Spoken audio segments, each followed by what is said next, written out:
The rain had just begun tapping against the window, soft at first, then steady, like a quiet warning of the storm that had already arrived inside Camille Harris' life. She stood in the small kitchen of their apartment, still wearing the faded navy scrubs from her evening shift. Her back ached, her legs felt heavy, and her hands shook slightly from exhaustion.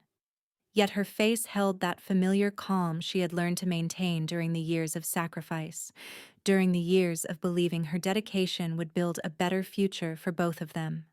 She had worked double shifts again. She had picked up extra work wherever she could. She had cleaned offices at night and cared for elderly patients during the day.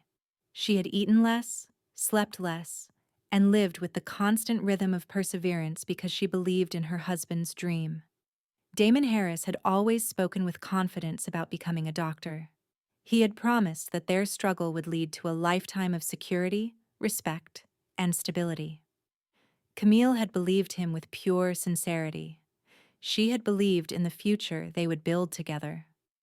Now Damon stood in the living room, perfectly dressed in a tailored suit he had rented for the occasion, the graduation ceremony that had just ended. The apartment smelled faintly of wet asphalt and the roses he had tossed onto the table. They were not for Camille. They had been a gift from his classmates, a congratulatory gesture for his top ranking in the medical program. But he had placed them in the center of the room as if they symbolized something he deserved, something he had earned entirely on his own. Camille knew that something felt wrong. Damon refused to ride home with her after the ceremony. He spoke to her with a strained politeness that sounded like a stranger imitating familiarity. She had watched him take photographs with classmates who thanked her warmly for supporting him. She had smiled and said it had been worth it. She had believed it. At least, she wanted to. Damon cleared his throat and straightened his tie. His eyes avoided hers, drifting toward the door, then the floor, then anywhere but her face. Camille took a step closer, her voice steady but soft. "Damon, there is something you want to say. Please say it." He exhaled, not slowly, not regretfully, but with a tired impatience that struck her deeper than any sharp word could have. He reached into his briefcase and pulled out a thin envelope. He placed it on the table between them as if placing a barrier. Camille stared at the envelope, confusion clouding her expression. "Open it," Damon said. Her hands trembled. When she broke the seal and pulled the papers out, the letters blurred for a moment. The weight in her chest grew heavy and cold. It was a petition for divorce. Camille lifted her eyes slowly, disbelief widening them. Damon finally met her gaze, and the disappointment she saw there did not belong to a husband. It belonged to a man who had already detached himself from the world they built together. "Why would you give this to me today?" she asked, her voice barely above a whisper. "Because it is the right time," Damon replied. He spoke with a chilling calm, a tone she had never heard from him before. "I am beginning a new life now. I will soon be a respected doctor, and I must present myself accordingly. Camille, we are no longer on the same level. I have advanced far beyond the life we have been living." The words hit her with more force than the papers in her hand. She felt each syllable cut through the years she had given him. She felt the long nights, the unpaid overtime, the sacrifices that drained her spirit until she believed they would all be worth it. She felt them crumble in an instant. Damon continued, "I am ashamed to have such an ordinary wife. I have grown, and you have not. The truth is simple. I no longer wish to be associated with your lack of ambition. You served your role. You helped me reach the place where I belong. But now I need someone who fits the life I am stepping into." He did not look cruel. He looked sincere. That sincerity made the betrayal even more devastating. Camille's chest tightened, but she refused to let her tears fall. She steadied her breath, set the papers on the table, and spoke with quiet strength. "I understand," she said. She did not truly. but she understood that the man in front of her was not the man she married. Damon expected anger, begging, or at least shock that would break her voice. He did not expect her composure. It irritated him. He stepped closer, speaking sharply now. "Camille, you should not make this harder than it is. You will receive a small settlement, enough for you to live a modest life somewhere else. I do not want this to turn into something dramatic." She looked at him as if looking at a stranger wearing her husband's face. "Damon, I wish you well," she said. "I hope your new life brings you everything you think you deserve." He blinked, caught off guard by her lack of despair. Without another word, Camille walked into their bedroom, picked up her coat, and took her purse from the dresser. Damon followed her with a puzzled expression. "Where are you going right now?" he demanded. "Away," she answered. "I will not stay in a home where I am no longer welcome." She closed the door behind her and stepped out into the rain. That was the last day anyone saw Camille Harris. She vanished without leaving a forwarding address, a new phone number, or a single clue about her destination. Her co-workers assumed she moved to another state. Her neighbors believed she found relatives to stay with. Damon did not bother searching. He believed she would struggle, then call him eventually. He believed she needed him. He had no idea how wrong he was, because Camille was gone, truly gone, and her silence would become the first step toward a transformation no one could have predicted. A transformation that would return 1 year later. And when it returned, Damon would no longer be the celebrated medical graduate. He would be a janitor, broke, humiliated, and desperate to find the woman he threw away. The silence of Camille's absence settled heavily over Damon's life, but he did not feel it at first. During the months that followed the divorce, he stepped into a new world, a world he believed he deserved. He attended elegant gatherings and networked with young professionals who praised his ambition. He posted pictures online describing his journey from hardship to future success. He walked with a confident stride, certain that he had made the correct decision. Camille had been a stepping stone, a necessary part of a previous chapter. He believed his new chapter would shine so brightly that her memory would fade completely. But reality began to shift the moment repayment notices arrived. Tuition loans Damon assumed would be covered by future employment began demanding attention. The hospital where he expected immediate placement informed him that his residency application had been filed incorrectly, delaying his start date. The professor who had promised to recommend him suddenly left the university. The prestigious clinic he had hoped to join froze its hiring process due to unexpected financial strains. Each obstacle struck with a force he had not anticipated. Damon brushed the setbacks aside at first. He told himself the delays were temporary. He believed that his talent alone would force the world to make space for him. Instead, the world remained silent. Rent increased. His credit slipped. The luxurious clothes he purchased for networking events lost their importance as his bank account dwindled. Speaking invitations stopped coming. His friends, the ones who admired his ambition, slowly distanced themselves when they realized he no longer carried the shine of promise. Pride prevented him from reaching out to Camille. Besides, he believed she would be living quietly somewhere, unable to thrive without him. He believed she would eventually contact him, apologizing for leaving so quickly. But she never did. 6 months after the divorce, Damon found himself selling his furniture to cover overdue bills. By the 8th month, he took a temporary custodial position at a medical office building to keep himself afloat. He told his supervisor it was only until his residency placement came through. He said it confidently. He said it repeatedly. But each night as he pushed a mop across tiled floors, he felt the weight of humiliation grow inside him like a slow sickness. The residency eventually denied him entirely. His academic misconduct report, filed by a jealous classmate, resurfaced. Damon had forgotten about the accusation because no action had been taken during his studies. However, Once the review resurfaced, it cast doubt on his professionalism. Without a chance to explain himself, Damon lost the opportunity completely. He stopped telling people he was waiting for placement. He stopped posting updates online. He began wearing plain clothes, clothes without labels, clothes without expectation. He lived in a single-room apartment above a laundromat, a place where the thin walls carried every sound of the spinning machines. He slept lightly.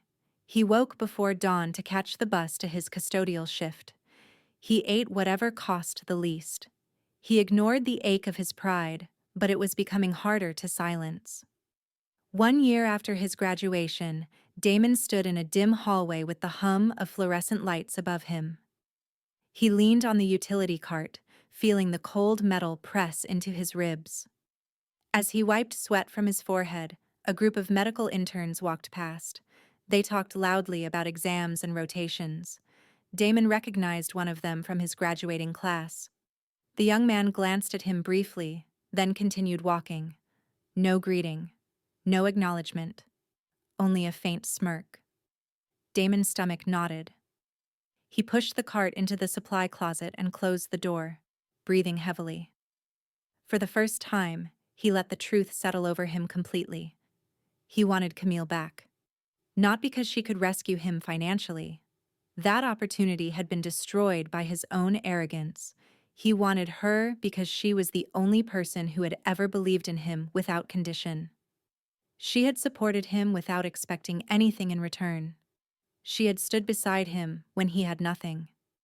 She had built him up when the world ignored him.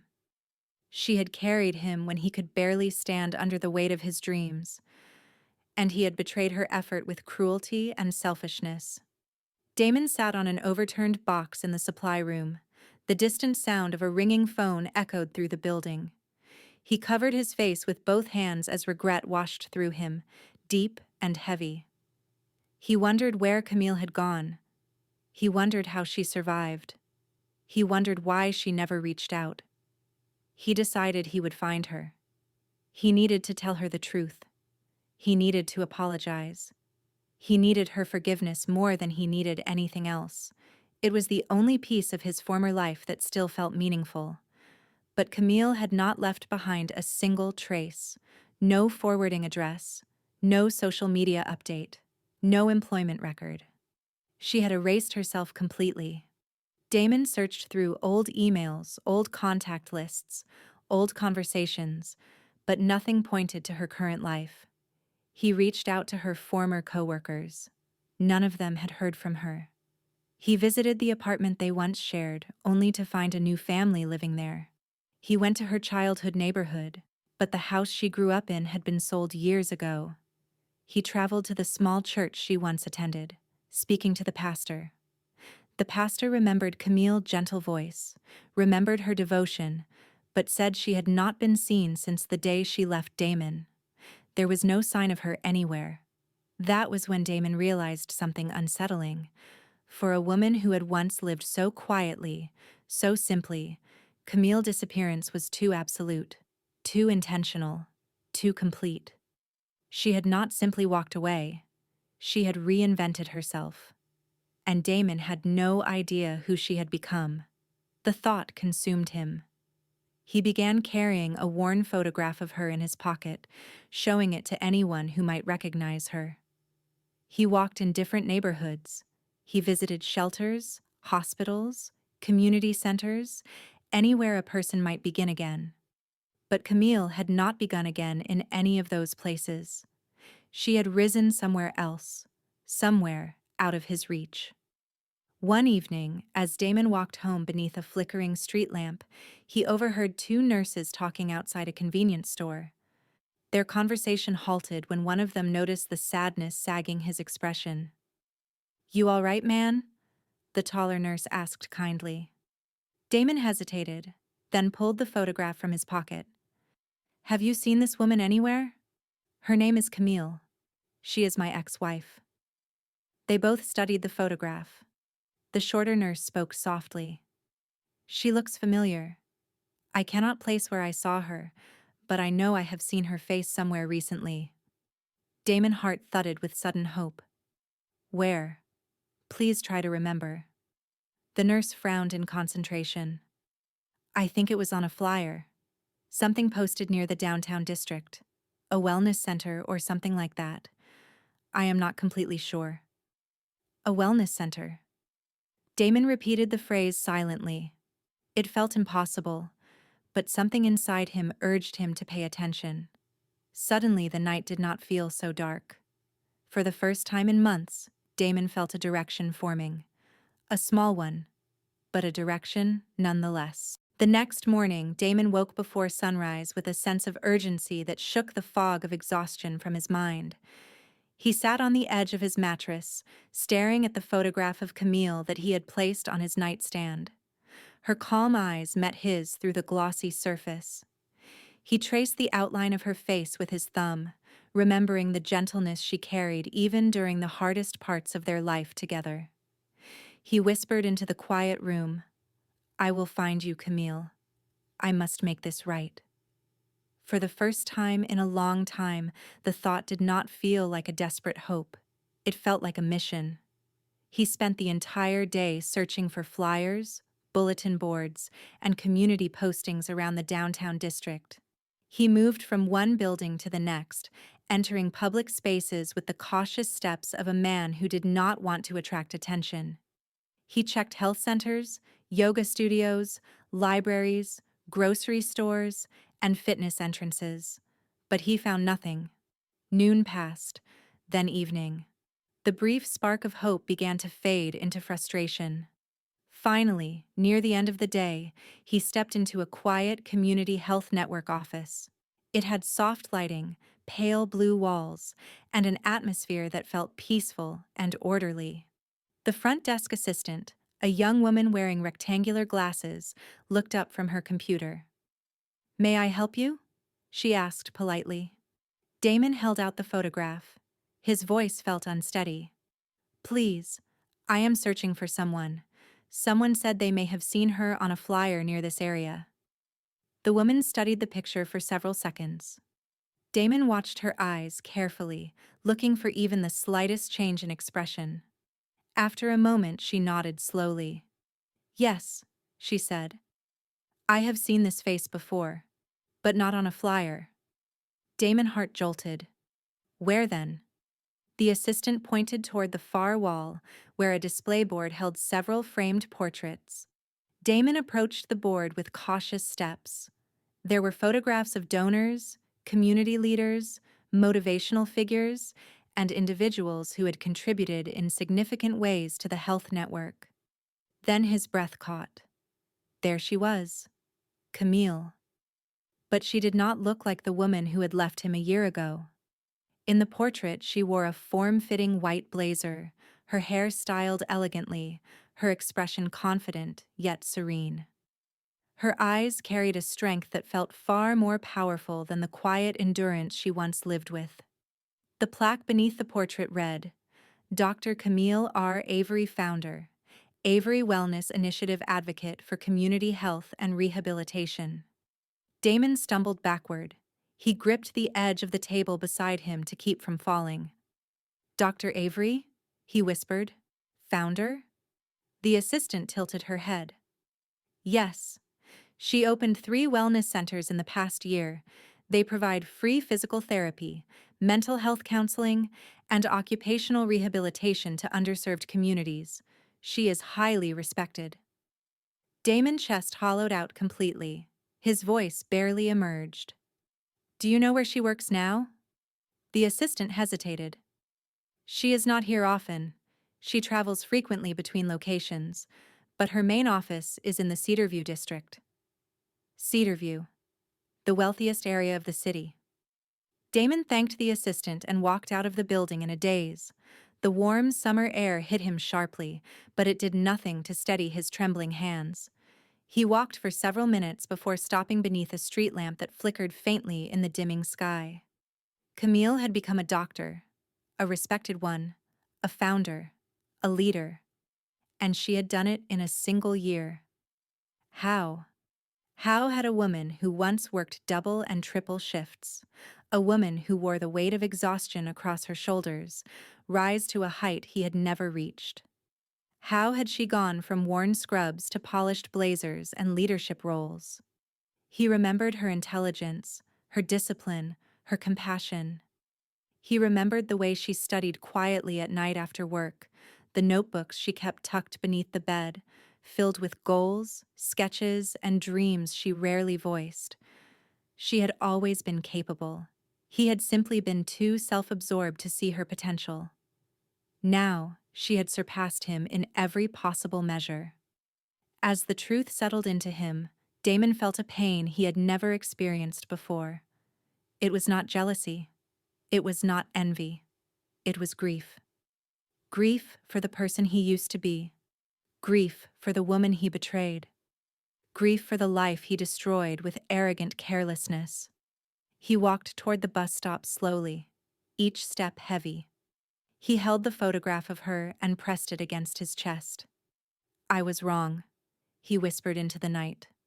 "I was so wrong." The next morning, Damon went to Cedarview. The neighborhood was nothing like the gray streets he lived on. The sidewalks were lined with graceful trees, the storefronts polished, the buildings modern and filled with light. He felt out of place instantly, but he forced himself to continue forward. Avery Wellness Center stood at the end of the street, its glass exterior reflecting sunlight like a beacon. The entrance carried Camille's signature style: soft colors, clean lines, warm design. Damon paused before pushing the door open. His palms were sweaty, his heartbeat uneven. Inside, the air felt calm and welcoming. A receptionist greeted him with a professional smile. "Good morning. How may I assist you?" Damon swallowed hard. "I am here to speak with Dr. Avery." The receptionist opened her appointment schedule. "Do you have a meeting with her?" "No," he said quietly, "but I need to see her. Please." The woman offered a polite but firm expression. "Dr. Avery does not accept walk-in visits. She is booked entirely for the week. If you would like, I can schedule something for next." "I am her ex-husband," Damon said abruptly. The receptionist froze, her eyes widening slightly. She studied his face, looking for sincerity. Damon did not attempt to hide the exhaustion or regret that weighed heavily across his features. She picked up the phone slowly. "Please wait a moment." Damon stood perfectly still, afraid to breathe, afraid to hope too much. After a short conversation, the receptionist hung up and looked at him. "Dr. Avery is not available at this location today," she said gently. "But she has agreed to meet you. She asks that you come to the Evergreen campus at 3 o'clock. Damon's body grew weak with disbelief. "She agreed? She will see me?" The receptionist nodded. Damon stepped outside, leaning against the glass door, struggling to steady his breath. Camille would meet him. The woman he abandoned. The woman he underestimated. The woman he hurt. The woman who no longer needed him in any form. He had no idea what she would say. But he knew what he needed to say. And he knew she would not make it easy. Damon arrived almost an hour early to the Evergreen campus, unable to sit still, unable to think clearly, and unable to stop replaying the discovery he had made. The campus was enormous, a peaceful spread of gardens, walkways, and modern buildings connected by glass bridges. Everything looked polished, intentional, and serene. Everything looked like the kind of world Camille would build if she ever stepped into her own potential. He walked slowly along a stone path, past fountains and small benches arranged beneath flowering trees. Staff members moved with quiet purpose, greeting visitors with warm professionalism. Damon felt invisible among them, a man defined by regret, walking through a place defined by healing. He approached the building number listed in the message the receptionist gave him. It was a 3-story structure with large windows and pale cream panels.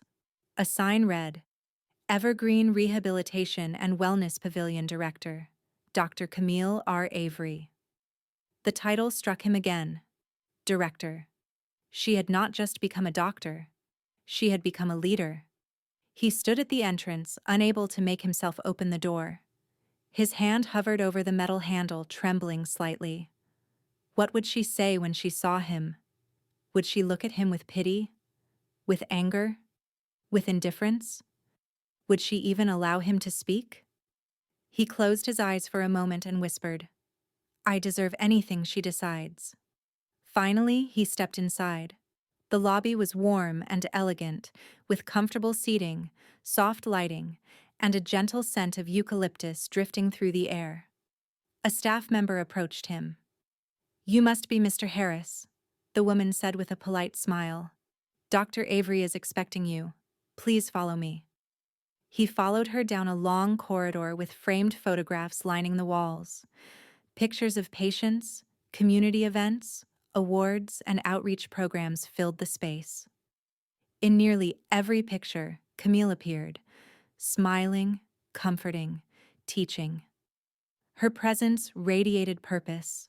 They stopped in front of a door with her name engraved on a silver plate. Dr. Camille R. Avery, Executive Director. The staff member knocked softly.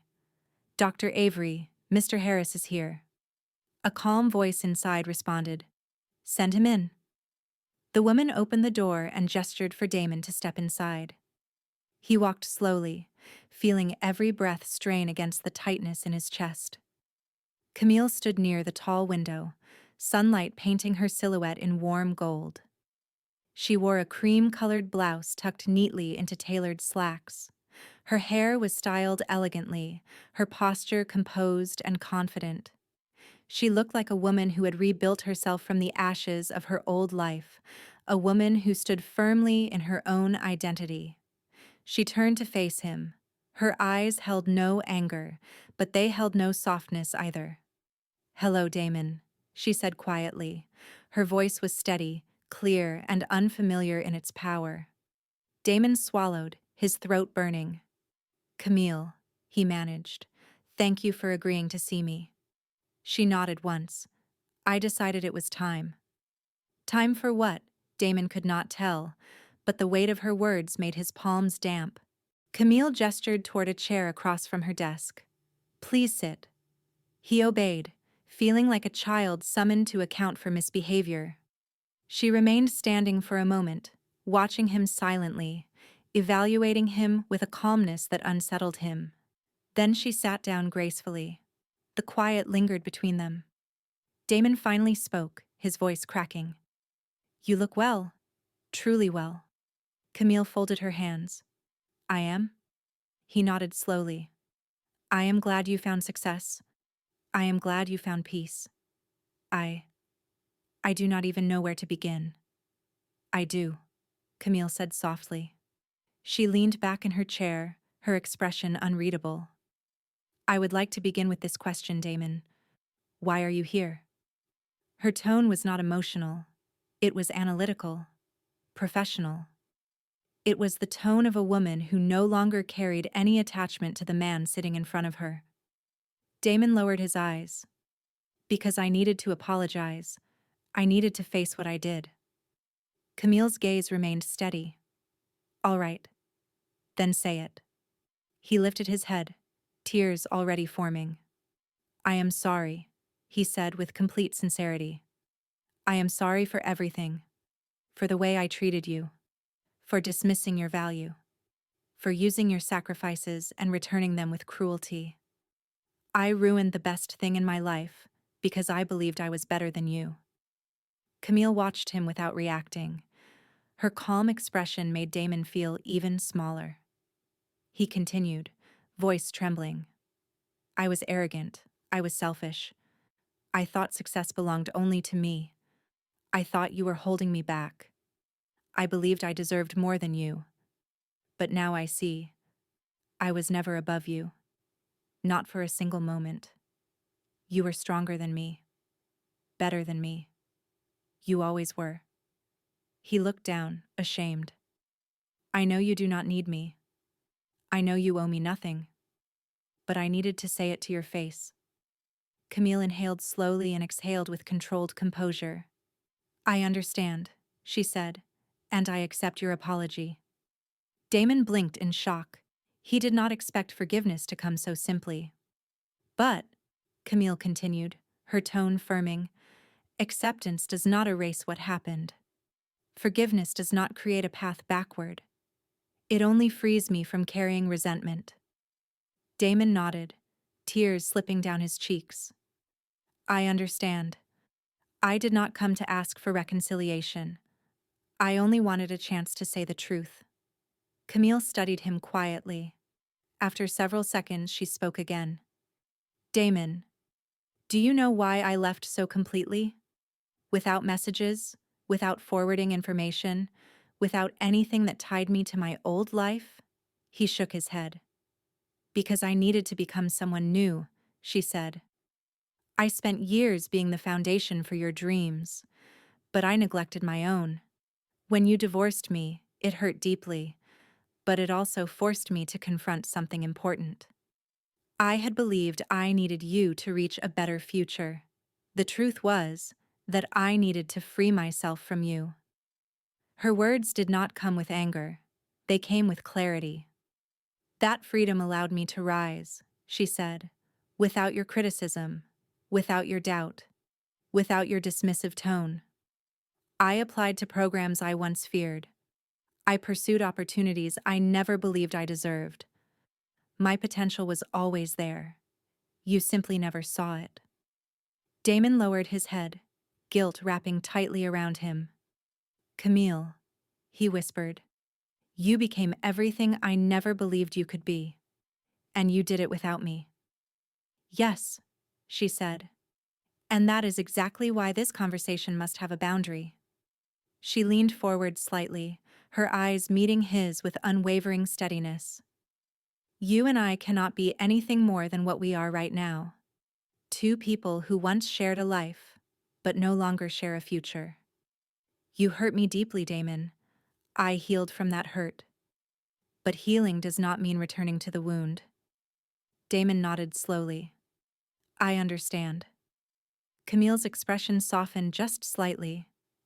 I am not here to punish you. Your life has already done that. But I am here to make something very clear. You must rebuild yourself now. Not for me. Not to correct the past. But to become a man who will never repeat what you did. He wiped his face with the back of his hand. I will try. I promise. Camille stood, signaling the end of the meeting. Damon rose as well, though his legs felt weak. Goodbye, Damon, she said gently. Goodbye, Camille, he whispered. He turned to leave, but before he reached the door, she spoke again. One more thing. Damon paused. Thank you, Camille said. You helped me discover who I truly was. I did not see my own power until I had to stand alone. Her words were not meant to comfort him. They were meant to close the chapter. Damon nodded once, then stepped out of the office and walked down the quiet hallway. He did not feel anger. He did not feel frustration. He felt truth. And the truth was that Camille had risen far beyond the woman he once dismissed. And he had fallen far below the man he once pretended to be.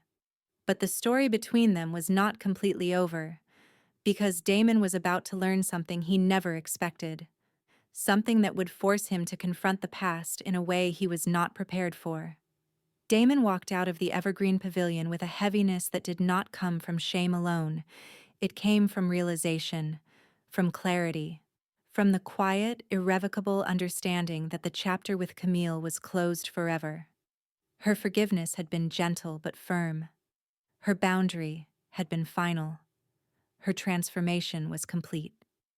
He stopped beneath a tall oak tree outside the building, pressing a trembling hand against the rough bark. The breeze moved softly through the leaves, the same breeze that brushed across Camille's office window just moments before. Damon inhaled deeply. The air tasted clean, nothing like the stale scent of disinfectant and dust that followed him from his custodial work. He thought about the woman Camille had become. She had risen from the structure of their broken marriage and built a new world for herself. A world that changed lives. a world that healed people. A world she created with her own discipline, intellect, and compassion. He whispered, "You deserve everything you have, Camille." And he meant it.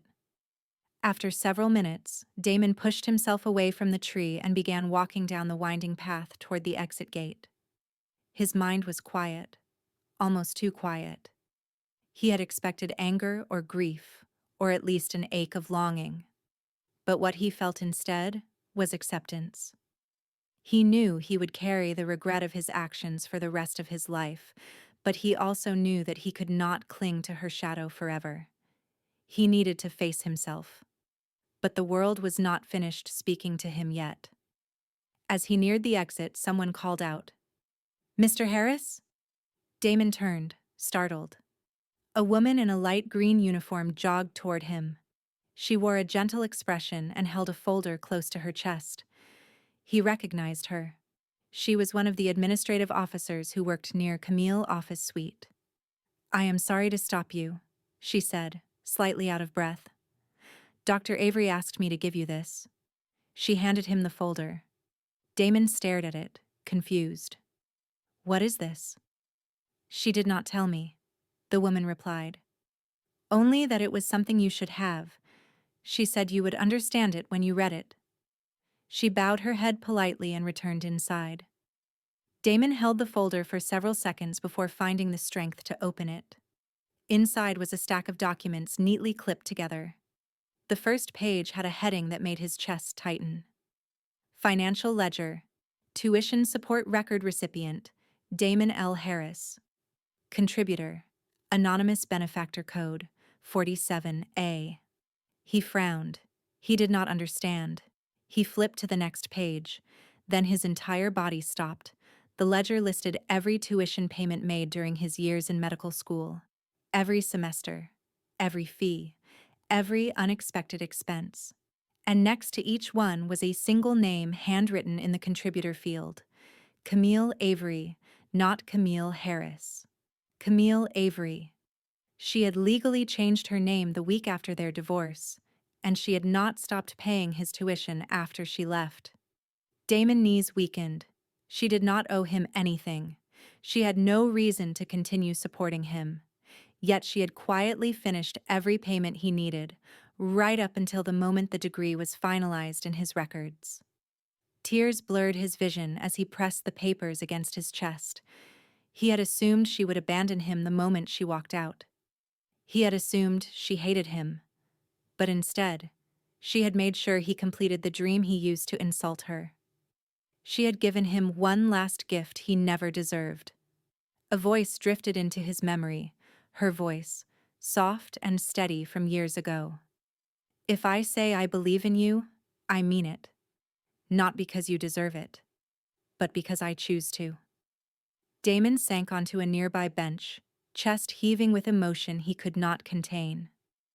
The documents trembled in his hands. He felt guilt, gratitude, heartbreak, and awe all at once. Camille did not only forgive him today, she had forgiven him long before he ever showed remorse. He whispered again into the air, "I am sorry, Camille. I am so sorry. And thank you." He stayed on the bench for a long time, absorbing the full truth. When he finally gathered the strength to stand, he folded the documents carefully and tucked them into his jacket. There was still one more page inside the folder. He reached for it. It was a single handwritten note. The moment he saw her handwriting, his breath caught. "Damon, this is not a gesture of reconciliation. This is closure. I finished what I started because I did not want to build my future on resentment. Now you must build yours without guilt. We both needed freedom, and we both have it now. Live honestly. Live humbly. Live better. Camille." Damon closed his eyes. He pressed the note against his forehead. He let the tears fall. Not because he longed for her, not because he expected her back, but because he finally understood the depth of her goodness. A goodness he had once dismissed. A goodness he had once taken advantage of. A goodness he would never encounter again. He whispered into the quiet path, "I will change, Camille. I promise, I will change." Then he walked away from the evergreen campus, carrying the folder like a fragile piece of truth he could not let go. The weeks that followed were not easy. Damon still worked long shifts. He still lived in a small apartment with thin walls and constant noise. He still struggled with debts and missed opportunities. But something in him had shifted. He stopped complaining. He stopped running from his mistakes. He stopped resenting the life he lived. He humbled himself. He began taking night classes to rebuild his credentials, starting from scratch in healthcare support. He volunteered at community clinics, staying late to clean, assist, or lift spirits, however he could. People slowly noticed his sincerity. His supervisor offered him a chance to train as a medical assistant. It was not glamorous work, but Damon accepted it with gratitude. He learned to listen. He learned to serve. He learned to care without expecting praise. And each time he helped a patient, he thought of Camille, not with longing, but with respect. Months passed, and Damon grew steadier, patient, balanced, purposeful. One evening, while organizing supplies at the clinic, he opened his wallet and looked at the photograph of Camille once more. But for the first time, the image did not bring pain. It brought peace. "I hope you are proud of your life," he whispered. "And I hope one day I will be proud of mine." He closed the wallet gently. He was ready to move forward. But fate still held one last intersection for both of them. A moment neither of them expected. A moment that would complete the circle of truth they both carried. 3 more months passed, each one carving Damon into a steadier version of himself. His routine grew disciplined. He woke early, studied before work, completed his shifts with quiet diligence, and volunteered on weekends. His co-workers began to rely on him. Patients began greeting him by name. His supervisor praised his growth, telling him he had the potential to become a certified rehabilitation specialist if he continued working hard. Damon did not allow the compliment to inflate his pride. He carried it carefully, the way a recovering man carries hope, with gratitude, not entitlement. His life was small, but it was honest. And for the first time, he felt peace move through him in slow, gentle waves. One chilly autumn afternoon, he stepped outside the clinic to empty a bag of medical waste into the disposal unit near the back lot. Dried leaves scattered across the pavement, swirling around his feet as he walked. He tightened his jacket against the cold breeze and lifted the lid. That was when he froze. At the far end of the lot, a familiar white Audi rolled slowly into a parking space reserved for visiting physicians. Damon recognized the car immediately. The elegant design, the subtle shine, the quiet engine. He felt his heart stumble in his chest. The driver door opened. Camille stepped out. She wore a long camel coat with a soft scarf draped around her shoulders. Her hair was neatly pinned, and she moved with a calm confidence that seemed to illuminate the space around her. The breeze caught a few strands of her hair, brushing them gently across her cheek. She brushed them back with a graceful motion before closing the car door. Damon stood completely still, unable to breathe. She had not seen him. Not yet. A member of the clinic staff approached her, greeting her warmly. Damon could only hear fragments of the conversation. "Dr. Avery, thank you for visiting. We appreciate your partnership." "The new patient recovery program." Camille nodded politely, listening with her full attention. She did not glance in Damon's direction. She did not sense him standing behind the disposal unit. She was simply moving through her day, living the life she built, fulfilling the responsibilities she carried with quiet dignity. Damon wanted to walk away before she noticed him. Not because he feared embarrassment, but because he did not want to burden her with his presence. Their chapter was closed. He had accepted that fully, but fate had its own timing. Camille turned toward the clinic entrance. Her steps slowed. Her head shifted slightly. Her eyes landed on him. For a moment, neither of them moved. The wind carried a faint whistle across the lot. A brittle leaf tumbled between them. Damon lowered the bag in his hand, unsure whether to speak or simply nod and step aside. Camille walked toward him. Not quickly, not cautiously, calmly. When she reached him, she stopped at a respectful distance. Her eyes were warm, composed, but searching. "Hello, Damon," she said softly. He swallowed hard. "Hello, Camille." She studied his uniform, noticing the badge clipped to his pocket with his new title, medical assistant trainee. Her gaze softened further. "You have changed," she said, not as a compliment, but as an observation. Damon nodded. "I am trying to. Every day. And it shows." For a moment, silence flowed gently between them. Not tense, not strained, simply quiet. Damon cleared his throat. "I did not expect to see you here." "I am helping support the expansion of your clinic recovery program," she explained. "Your organization has been doing meaningful work for underserved patients. I offered my services." Damon lowered his eyes in gratitude. "The clinic needs people like you.